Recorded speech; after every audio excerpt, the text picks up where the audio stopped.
And we're back. And poof, a wild Eugen appears. Congratulations. Thank you. Well done. Great performance in our feature match just now.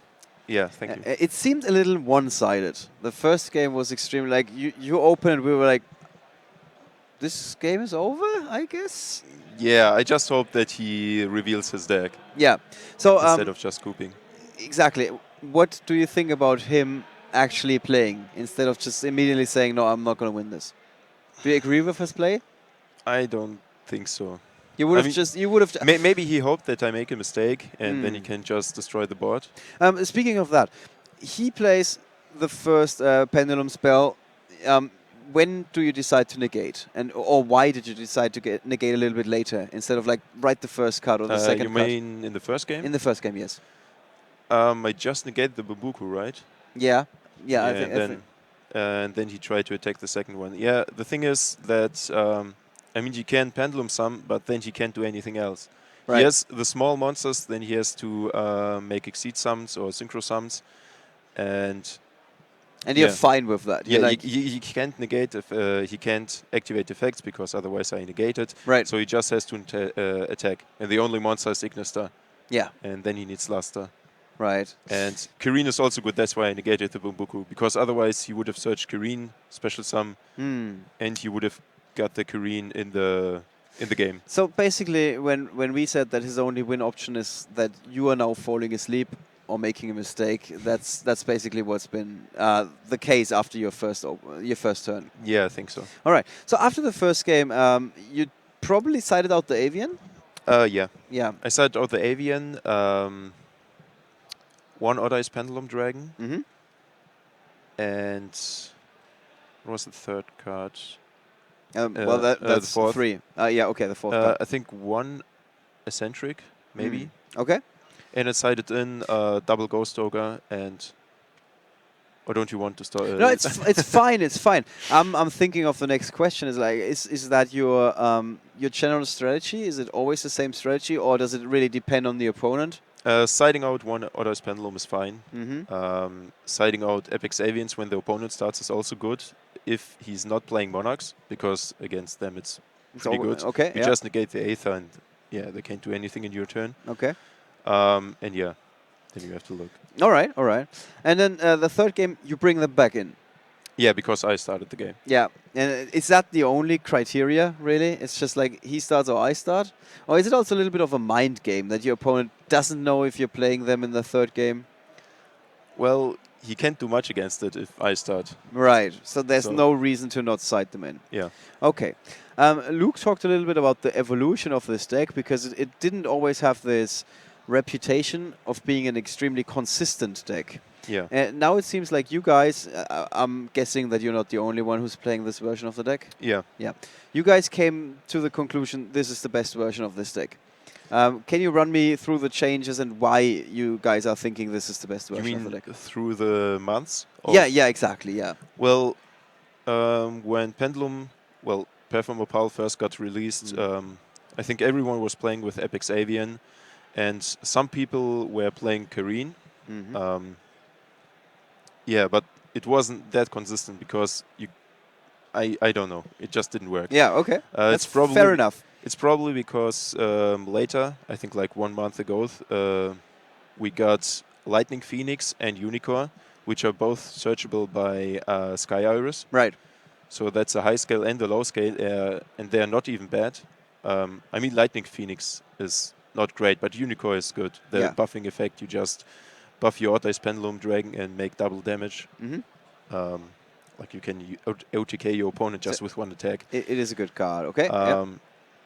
Yeah, like then we got Plush Fire, Triple Monkey Board, and you only played on level 4 monsters with Luster Pendulum. Then the big destroying band list came, where Monkey Board on 1, Joker on 1, Lizard Draw on 1, Lizard Draw, Luster Pendulum. That was the adjusted list. The adjusted band list. The banhammer, really, that came down, yeah. Yeah, and then you couldn't play the deck that great like before, but it was still good. And why is it now, in your opinion, the best choice for this event? Yeah, because of Lightning Phoenix and Unicorn. Yeah, because Sky Iris is like the best card in the deck, Okay. probably. That's Is why it- I played Terraforming 3 Sky Arrows. Is it also a particularly good choice against the decks that you're expecting this weekend? Yeah, in Nationals from America, Mm-hmm. many people played Burning Abyss and Domain Monarchs, Mm-hmm. and Burning Abyss is like a free win because of Kireen. Yeah. You just have Kireen, they can't do anything. One Dante bounce, and then they lost 2 cards and have to make a new Dante. Right. Same against Beatrice. And against Domain Monarch is also fine. We play 2 Eccentric and 2 MST for that. Right. Okay. It certainly sounds like you came prepared, and I also guess you put in a lot of hours prior to the event testing with your friends. Yeah, not that much like before, but still okay. Okay. Well, we have seen you win the European Championship 2 years ago when we Yeah. streamed for the first time in 2014, and then right after that, you were showing everybody, I'm not a one-hit wonder. It wasn't a fluke. You came into the top 8 of YCS Madrid. 3rd place. Third place even. Excuse me. No problem. But after that, what was your best result after that? In YCS Bochum, 2nd place. Second place. Okay, yeah. So you've been since then. You've pretty consistent, I would say. What Yeah. is your expectation or your goal for this weekend? Well, the goal is, of course, to qualify for the World Okay. Championship. Oh, we're stapling that's low. the goal. We're not. I'm going to win the title again. All right. All right. Well, winning is the Semi-finals. thing. Semi-finals is the goal. Okay. Yeah. Yeah. All right. Because I was just asking because when you sat down, you're like, oh, did these trophies get smaller? And then you realize, oh no, that's just 3rd and 4th place. This is my trophy, of course. Yeah. No, everything is fine. All right. Let's talk just for a second about your first round 1 and round 2 opponents. In the first round, you went up against Kempe Weibenga from the Netherlands with Cosmo. How did that go? Yeah. The first round was good. I think I started pretty good in the first game. So he scooped instantly. Oh, it was the second match. So yeah, he made a small mistake. Oh, okay. And Did you talk to him about that after the match? yeah, I had like Maxi active, and he thought I wanted to OTK him, so he activated emergency teleport to give me 2 more cards. Right. And Then yeah. I mean, it wouldn't be that he would for sure win the game if he wouldn't make the mistake, but Yeah, it increases his chances. yeah, the All mistake kind of decided the game. Okay. Second round, we had Cedar Pollard, also from Germany, Yeah. playing Solkeen Monarchs. How was that?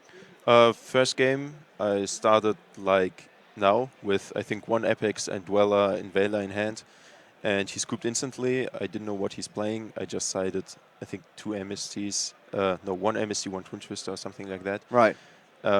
Then he started nuts with Solkeen, Crystal Wing, Stormford 2 sets and Aether in hand, Yeah. and Beatrice in defense position. Sounds pretty good. Yeah, I was afraid of Twin Twisters, so I kind of made worse plays, and he didn't hit the Twin Twisters, sadly, and then he destroyed me with Escalation. Oh, okay. Just summoning Erebus. Yeah. And then I won the third game with... I bricked a bit, but he just summoned Idea, I wailered, he couldn't do much. Then I top-decked and... Yeah. That can happen against winning Monarch. Okay. Well, Eugen, thank you so much for being here and answering all my questions, all my silly questions. No problem. Good luck for the rest of the day. We would love to see you in day 2. Yep. And maybe at the end of the day, you're going to lift one of these trophies again. All right. Hopefully. With that, let's go on another short break. And we're going to try and be back as fast as possible. You don't have to ask. We're trying our best to be back as fast as possible.